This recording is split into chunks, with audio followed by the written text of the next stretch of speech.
Alors, on y va. Alors, donc, Monsieur Sall, déjà, le procès de Déthié Fall, Mame Diarra Fam et compagnie, les manifestants qui ont été arrêtés le 17 juin passé, a été renvoyé jusqu'au 27 juin. La première question est de savoir votre état d'esprit par rapport à la forme du dossier. Je voudrais d'abord rendre hommage à toutes les Sénégalaises et à tous les Sénégalais pour la mobilisation dont ils font montre vis-à-vis de l'appel au soutien de nos otages, que ce soit Déthié, Mame Diarra Fam, Ahmed Aïdara, Guy Marius Sagna et les plus de 250 Sénégalaises et Sénégalais qui ont été retenus injustement pour des raisons fallacieuses. Pour la première fois, il y a une quasi-unanimité autour du fait que la Cour suprême,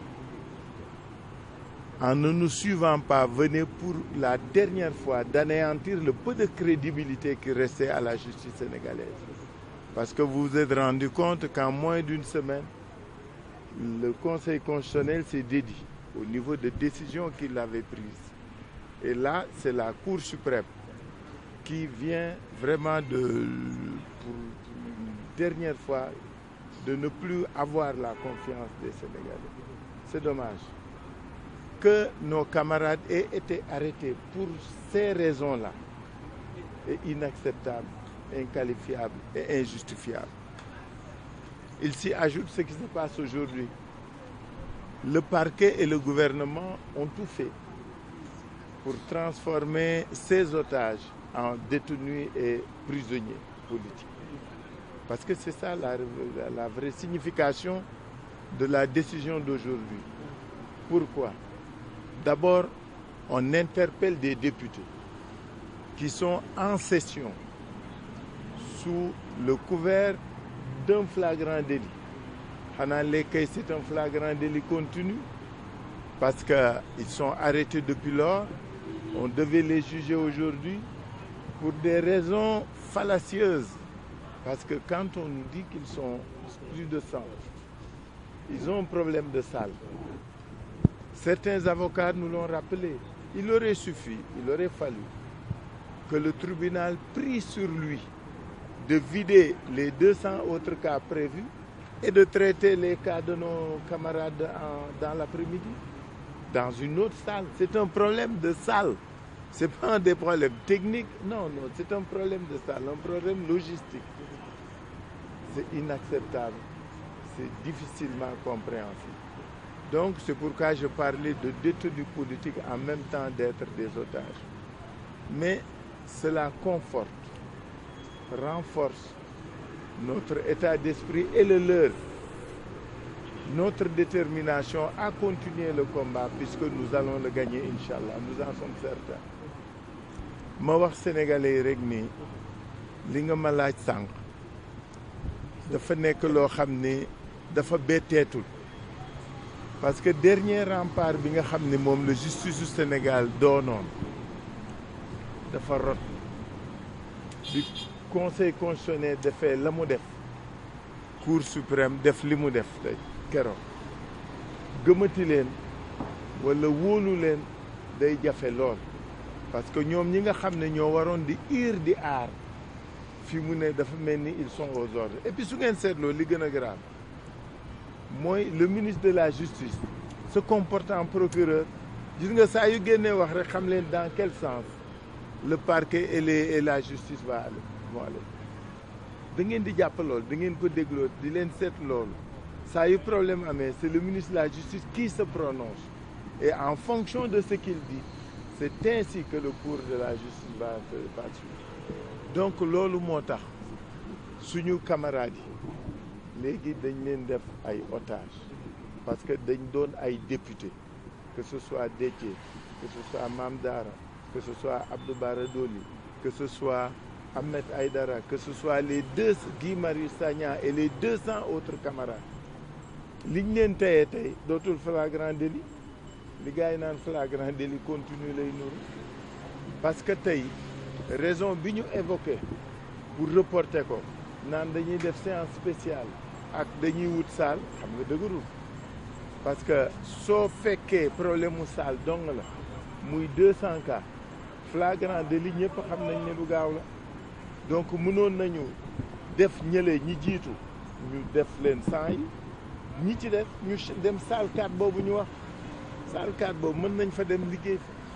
donc loolu muy wane ni c'est du dilatoire ce que cherche le pouvoir à faire c'est maintenir nos camarades dans les lieux dans les liens de la détention dañu bëgg yàggal nooteel bi bëgg atteindre seen cerveau ak seen détermination may wax ni du wàññi dara ci seen Pastef ci seen njàmbaar ci seen takku pour xeex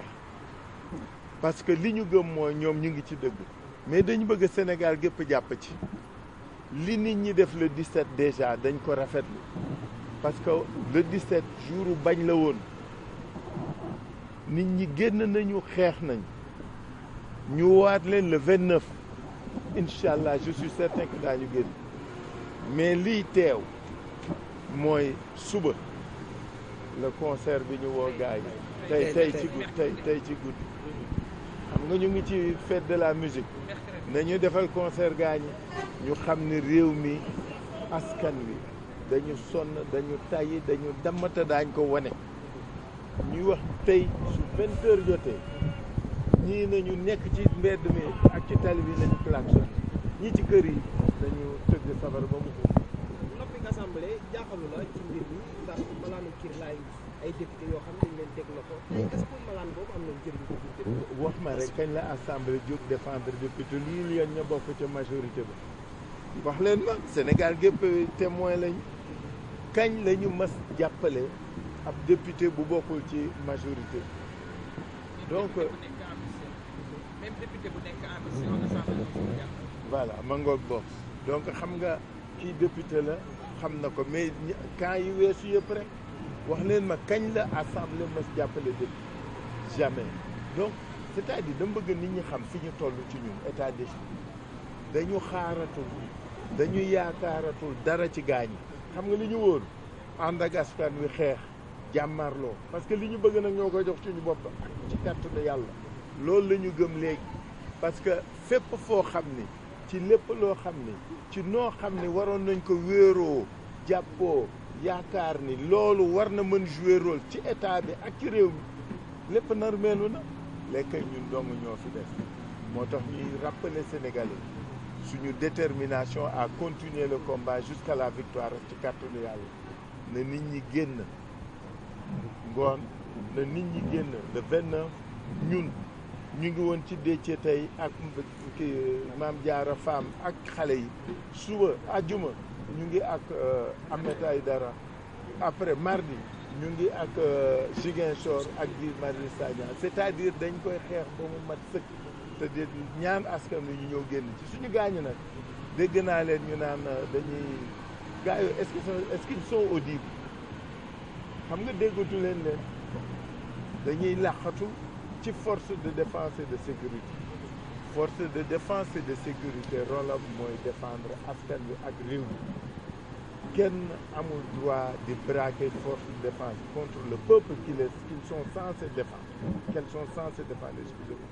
donc am na loo xam ne kenn dootu ko seetaan kenn dootu ko nag force de défense de sécurité nañu bàyyi di tirer ci kaw xale yi nañu bàyyi di dóor ci xale yi xoolal li aw université tey ci guddi démb ci guddi ay nervi lañ jël ñu dugg université di attaquer xale yi ma ne xale yi sax dañu baax gis nga nervi bu fi sa waajur bàyyi nga génn lu la dal moo ko res parce que nag li kenn dul nangu mooy ay nit parce que fay nañ leen 10 000 francs 15 000 francs ñuy dóor di jam kenn ki béjjën lañ ko jam ci dox béjjën lañ ko jam ci dox su boo ko fay woon ñu ne rey na neen xam nga yooyu di am moo mënatul continuer te loolu la kenn mënatul nangu en tout cas li mu leen wax mooy ñun suñu détermination elle est intacte dafa gën a yokku dañuy xeex dañuy gagner et incha allah jusqu'à la victoire.